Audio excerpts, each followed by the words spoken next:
Down the dunk. Teammates love it. What's not to love? Fourth quarter now, Sixers down 2. Joel Embiid gets the three-point play the old-fashioned way. They go up 1. Less than a minute left. Embiid can't get the call. Gets hacked. Oh, he's mad. Marcus Smart splitting the defense here for the dunk. And the Celtics, in all their recent dysfunction, win this one, 112-109. Here's head coach Brad Stevens on his team turning things around. Good teams have clunkers, but good teams respond to those with the right effort and approach. I just thought the whole night we played the right way, and we tried to stay within ourselves, and we didn't get too high or too low, and we fought, and, you know, that's what you have to do to have a chance to win. At the end of the day, it comes down to guarding our own man. So that's what we have to do. You know, these guys that take advantage of, you know, when we do help, and move the ball pretty well. So we just need to do a better job of guarding our own man, starting with me. And the referee suck. Oh. It's going to be a fine. Yeah. You think? Yeah. Get your wallet out, Joel. All right, Sarah, let's talk about the win. What did the win without Kyrie tell you about Boston last night? Boston still has all the pieces, and I think we saw that in how they played yesterday. And using the word dysfunction, we've seen this Boston team trying to find themselves. I think them figuring out roles, a lot of it has had to do with these players looking at where their record is at. And I believe they expected to be tops in the Eastern Conference, one of the top 2 teams in the Eastern Conference. So a lot of their dissatisfaction, I believe, comes from the fact that they're not winning at the same rate that they anticipate. You look at what they were able to do against this Philadelphia team. There's a couple of stats that always pop up to me when Boston is playing well, and obviously everything they do predicated on their defense. But when they can make three-pointers, it changes the complexion of how they play. They move the basketball. I think they ended up with 24 assists, 25, 26, only 6 turnovers. So they took care of the basketball. They were able to make shots. They moved the ball well. And so a player like Gordon Hayward, he's going to be a major X factor if he continues to get better. He showed flashes late December, early January. Now it's becoming a little bit more consistent.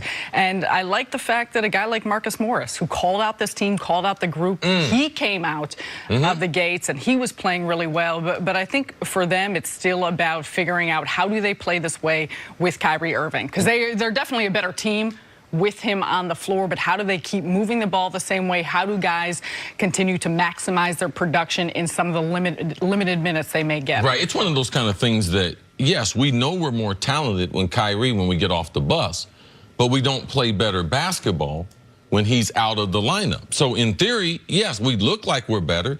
The 2 things I thought really stood out after your comments were the lack of turnovers, which were without Kyrie. You can't look at them absent of one another, all right? They function, how the offense was run, seemed like it ran at a higher level without Kyrie and Gordon Hayward. I think that with this, because, man, we have seen some awful moments from an elite NBA player. I'm talking about outside of the injury. Like, he has had times where he lost his confidence, where he was turning down shots, where his inability to explode up and down the court the way he used to, lack of confidence in going to the hole to get fouled. So him playing last night in the role that they carved out for him, I thought was very, very special, besides how the offense ran. Because if Gordon Hayward is going to be my 6th, 7th, 8th best player, I'm going to have a hell of a basketball team. Now, how can I get him to the playoffs and get his confidence? I believe that Boston, like a lot of teams in certain situations,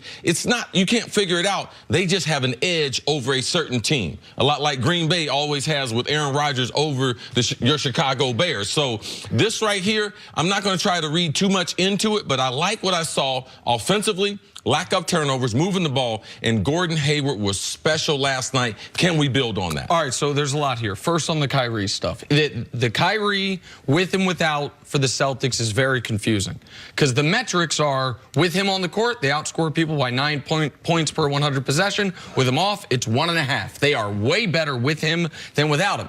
But they're also 8-2 now in the 10 games he's missed. So somehow, even though they are not, but the metrics for the Celtics have been off all year. They have the 4th best net rating in all of basketball to go along with the 8th or 9th best record in basketball. So this team analytically has been much better than what its record actually is, which is, by the way, the opposite of what the trend had been. The trend had been they had been, in the previous years, overachieving their analytics because of late game coaching, because they were winning close games, because they were the best team in the league or one of the best in one possession games. So that's first point. Second point on Hayward.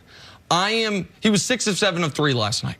If Gordon Hayward had been doing it the way Gordon Hayward did it in Utah, slashing, getting to the bucket, slash and kick, I would be a little more encouraged than a night where he's just on fire from outside, but he needs the confidence builders. Right. He hit the biggest shot of the night. Marcus Morris drove. One thing as a professional, man, when you've had great success, and you either go through an injury or you go through some type of drought where you have lost your confidence, it's just like filling up a cup. You got all them, you got them bad memories in there. Man, you got to flush them things out. And last night, what he did, it's huge in a game with the type of intensity that it had. For him to get them good memories, he was stumbling up and down the court. We were laughing and joking, oh, Gordon Hayward. So we should be pointing out with the same intensity when he played a great game when they needed him. We don't need him to be the slasher. We got enough of those. If he can sit behind the three-point line and knock down shots, that's where I think, because yeah, his slashing ability, his ability to put it on the deck, was always a huge part of his game. But I think for this Celtics team, that's less of what you need. You just need him to be a threat there around the three-point line, and I think the rest of it will come. Him getting out in transition. And one other note quickly before we move on to the Sixers, which I know you want to do.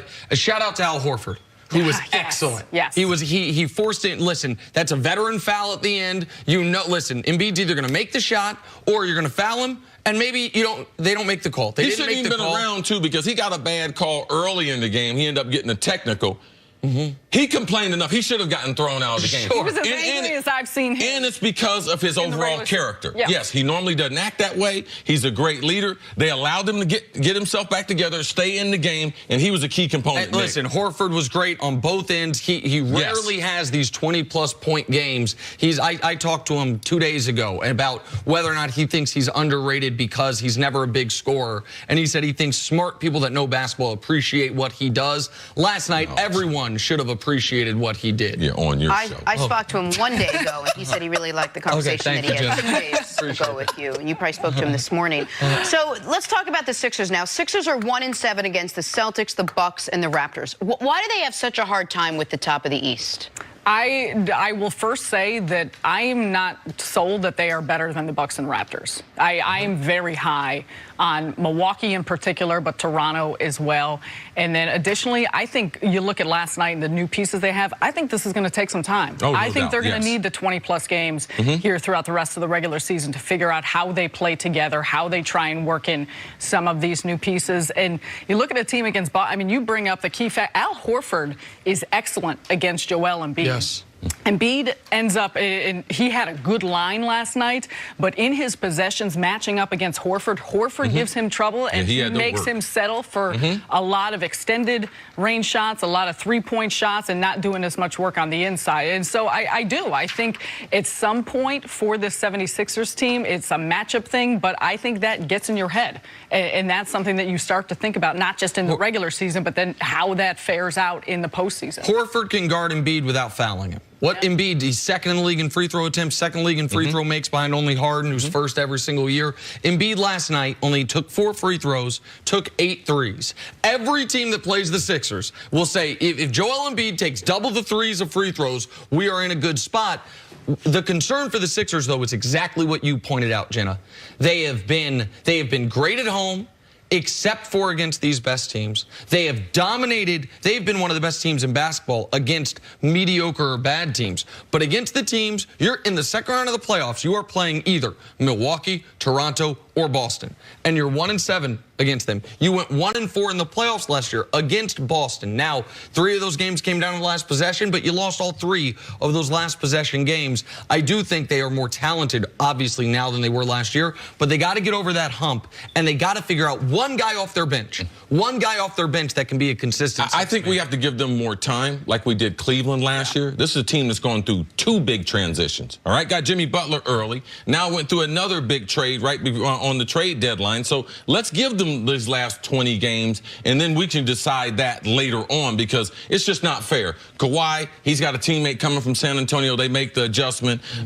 With Milwaukee, they didn't add a whole bunch of new players, added a new system with the best player in the world world, Giannis right now, playing at his best. So let's wait on Philadelphia. Let's give them a chance over the next 6 weeks to determine how good they are in the East. But you want to avoid that 5 seed. Absolutely. That's a scary spot.